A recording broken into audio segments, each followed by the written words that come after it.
Alors, aujourd'hui, 2 minutes pour tout comprendre aux épreuves écrites en spécialité HLP, humanité, littérature, philosophie.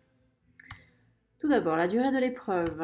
En première, 2 heures, alors qu'en terminale, on passe à 4 heures. Ensuite, la structure de l'épreuve. Elle ne diffère pas entre la première et la terminale, mais elle est très spécifique à la spécialité HLP. En classe de première, on a un texte, on a une première partie de l'épreuve qui repose sur une question d'interprétation et ensuite une deuxième partie de l'épreuve qui repose sur une question de réflexion. Et ce sera sensiblement la même épreuve en classe de terminale puisqu'on aura aussi un texte avec une première partie qui repose sur une question d'interprétation. La deuxième partie ne s'appelle plus question de réflexion, on passe à la notion d'essai. Ce qu'il faut bien comprendre et surtout faire comprendre aux élèves, c'est qu'on n'aura pas les mêmes questions en fonction du type de texte auquel on aura affaire. Si le texte est un texte littéraire, la question d'interprétation sera littéraire. Par contre, la question de réflexion en première ou l'essai en terminale sera philosophique. Et évidemment, on aura exactement l'inverse si le texte est un texte philosophique. Dans ce cas, la question d'interprétation sera philosophique, alors que la question de réflexion en première ou l'essai en terminale sera littéraire.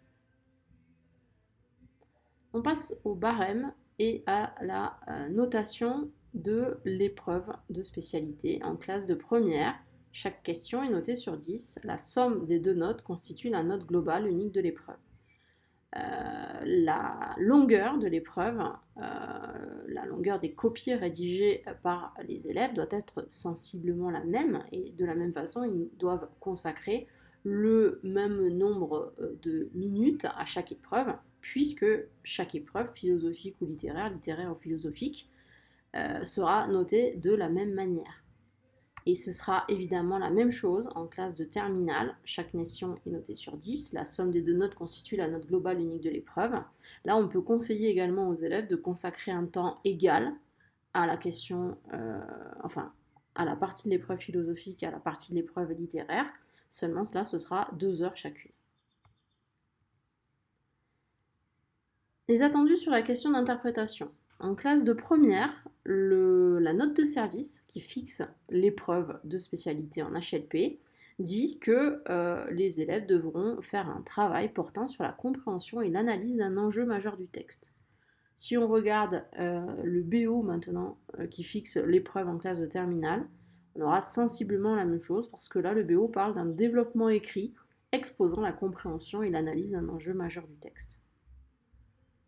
En ce qui concerne les attendus sur la question de réflexion ou les attendus sur l'essai en terminale, en classe de première, dans la note de service, on nous dit que cette question conduit le candidat à rédiger une réponse étayée à une question soulevée par le texte. En classe de terminale, c'est exactement la même chose puisque la question de réflexion qui débouche sur l'essai conduit le candidat à rédiger une réponse étayée à une question soulevée par le texte.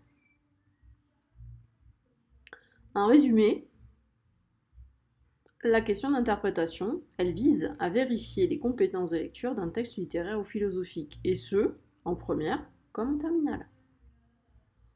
En résumé toujours, la question de réflexion, en première comme en terminale, permet la construction d'une authentique réflexion personnelle.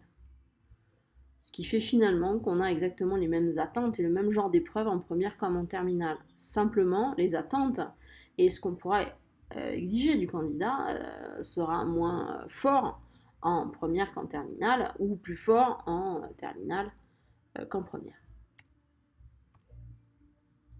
La date de l'épreuve en classe de première, cette épreuve écrite aura lieu fin mai, mais attention, elle est uniquement destinée aux renonçants, c'est-à-dire aux élèves qui auront suivi pendant l'année la spécialité mais qui décideront de ne pas la garder en terminale.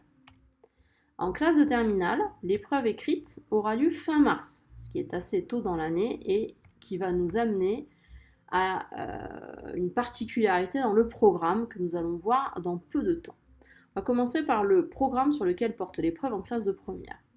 Je vous laisse lire, mais vous constatez qu'il s'agit tout simplement du programme entier de la classe de première. Maintenant, si on regarde le BO qui fixe l'épreuve en classe de terminale, le programme sur lequel porte l'épreuve en classe de terminale, on s'aperçoit qu'il manque des choses en fait hein, dans le programme de terminale. En effet, si on regarde synthétiquement les tableaux hein, qui nous montrent le programme de première et de terminale, on s'aperçoit que deux chapitres sont enlevés dans chacun des objets d'études de terminale. Ces deux chapitres, en fait, c'est systématiquement les deux premiers chapitres. Hein. Et si vous vous rappelez que l'épreuve de terminale est assez tôt dans l'année, puisqu'elle est à la fin du deuxième trimestre, on comprend en fait que les BO, en fait, enfin, le BO, ait voulu alléger quelque peu le programme de terminale pour permettre et aux professeurs et aux élèves de se préparer en toute sérénité.